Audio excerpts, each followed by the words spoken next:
RMS speed of hydrogen molecules equal to RMS speed of nitrogen molecule at 25।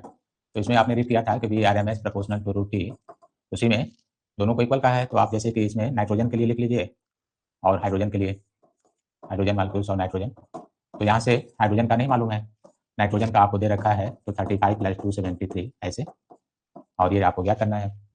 ये equal ही कह रहा है तो ये कैंसिल हो जाएगा, स्क्वायर कर देंगे तो टी इक्वल टू 35 प्लस 273 ऐसे ऐड कर लीजिए केल्विन में, स्क्वायर करेंगे रूट हट जाएगा। लेकिन यहाँ पर ध्यान रखिएगा कि एक चीज़ और लेना होगा, क्या, मालिक्यूलर मास अलग है, ये छूट जाएगा यहाँ से, क्योंकि पूरा लिखना जरूरी था, बहुत शार्ट लिख दिए जल्दी से। यहाँ पर होता है 3RT/m भी होता है, क्योंकि मास तो अलग ही होगा ना। तो हाइड्रोजन का लिखेंगे तो यहाँ नाइट्रोजन का अलग से आ जाएगा और हाइड्रोजन का आपको यहाँ से लिखना होगा, ठीक है।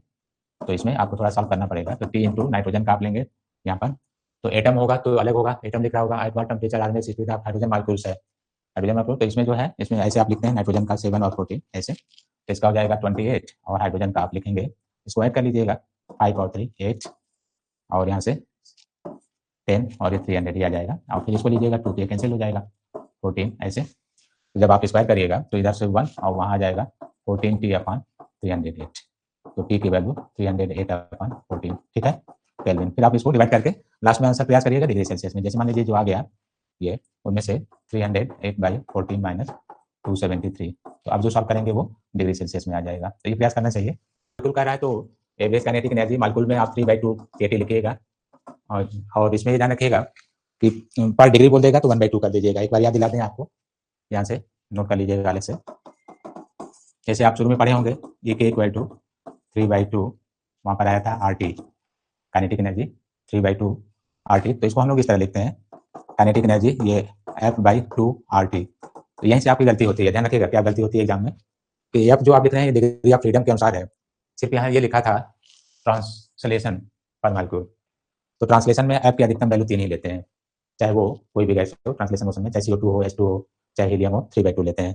तो कुछ स्टूडेंट भूल जाते हैं कि जब वो केवल काइनेटिक बोलता है एनर्जी, एवरेज काइनेटिक एनर्जी आप ऑक्सीजन मालिक्यूल, तो आप 3/2 लिखेंगे तो आंसर गलत हो जाएगा, क्योंकि यहाँ महत्व है कि वो क्या कह रहा था ट्रांसलेशन पर, तो हमने लिख दिया 3/2। अब यहाँ पर कब ये लिखिएगा आर और कब लिखिएगा के। आर तब लिखिएगा जब मोल की चर्चा कर रहा हो, जैसे यहाँ 1 मोल है। इन्हीं में गलतियां होती है, क्वेश्चन बहुत ज्यादा टफ नहीं रहता है, जो स्टेटमेंट रहते हैं वो थोड़ा सा अटपटा होता है। तो एवरेज काइनेटिक एनर्जी आप 1 मोल, तो 1 मोल पर ट्रांसलेशन तो 3/2 RT। एवरेज काइनेटिक एनर्जी आप ऑक्सीजन मालिक्यूल तो 5/2 kT, 5/2 kT। क्यों, ऑक्सीजन मालिक्यूल्स में हमने ट्रांसलेशनल नहीं बोला, तो उसमें रोटेशनल भी 2 होगा और प्लस 3 ट्रांसलेशनल भी होगा, तो टोटल 5/2 RT आ जाएगा, ठीक है। तो 3/2 RT, इस तरह से इसका मान ये प्राप्त हो जाता है 3/2 RT।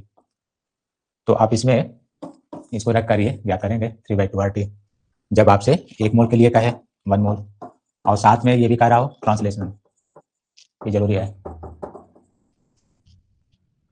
पर मोल कह रहा हो, पर मोल। तो जो वर्डिंग आप सही याद करेंगे तो इसमें लिखेंगे, पर डिग्री लगा देता है तो 3 हट जाएगा, 1/2 रह जाएगा। तो देखने में ये क्वेश्चन इजी होते हैं, आपसे यहाँ से प्राय गलतियां हो जाती हैं कि जल्दी से पढ़ा बस ये कह रहा होगा, तो फिर उसका सेंस कुछ और आएगा, आंसर भी कुछ और आ जाएगा। तो यहाँ पर आप समझ गए होंगे 3/2।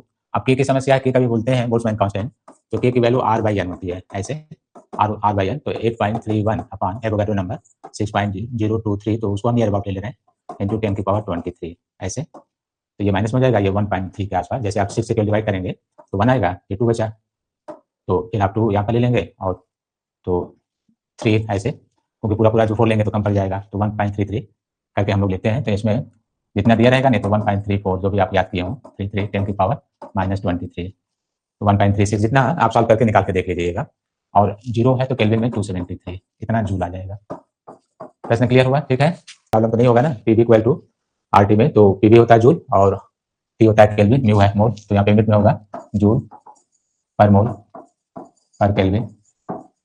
तो इस तरह से रखकर आप इसको सॉल्व कर सकते हैं। तो क्या लिखेंगे देखकर बताइए, calculate the molecular translation kinetic energy of a molecule of a mole of a gas at 0। चलिए हम लिख दे रहे हैं, देखिए यहाँ मोल वर्ड लिखा है, मोल ऑफ अ मोल, तो इसमें 1 मोल ही लेना चाह रहा है, तो 1 मोल के लिए ट्रांसलेशनल लिखा है, तो आप 3 से अधिक नहीं लेंगे, लेकिन मोल वाला फॉर्मूला लिखेंगे। तो यहाँ पर काइनेटिक एनर्जी ई के लिखिएगा, या आपके लिखते होंगे तो के लिखिएगा। तो यहाँ पर जो F/2 RT है, यहाँ से F/2 RT, तो यहाँ आप 3 ले लीजिएगा 2 RT, ये ध्यान रखिएगा। वैसे तो इंटरनल एनर्जी भी आपसे कहता है, internal energy of an ideal gas, तो थोड़ा सा एक नोट करके हेल्प करते हैं। Internal energy of an ideal gas, internal energy of an ideal gas, इस तरह से। तो वहां पर भी जब आप लिखते हैं ये, तो 1/2 म्यू एफ आर टी ये होता है पूरा। ऐसा क्यों इंटरनल एनर्जी? क्योंकि आप ये लिखते हैं कि आइडियल गैस की पोटेंशियल एनर्जी 0 होती है।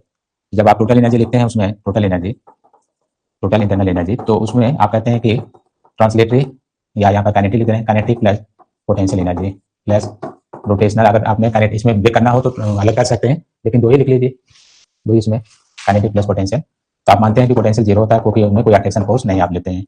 तो इस तरह से आप इनको ये कंफर्म कर देते हैं, एक के बराबर होता है ये, ठीक है, टोटल एनर्जी। और यही आपका पोटेंशियल है। तो यहाँ पर म्यू मोल के लिए तो म्यू 1 से अधिक होगा तो यहाँ मोल के लिए लीजिएगा। और कुछ अच्छे क्वेश्चन बनने होंगे तो मोल को आप डिवाइड भी कर लीजिएगा, weight in gram upon molecular weight. ये मोल ब्रेक हो गया, F R T, degree of freedom R O T. तो यहाँ से internal energy of an ideal gas भी सॉल्व हो जाता है प्रॉब्लम। यहाँ से आप प्रयास कर सकते हैं इंटरनल एनर्जी का।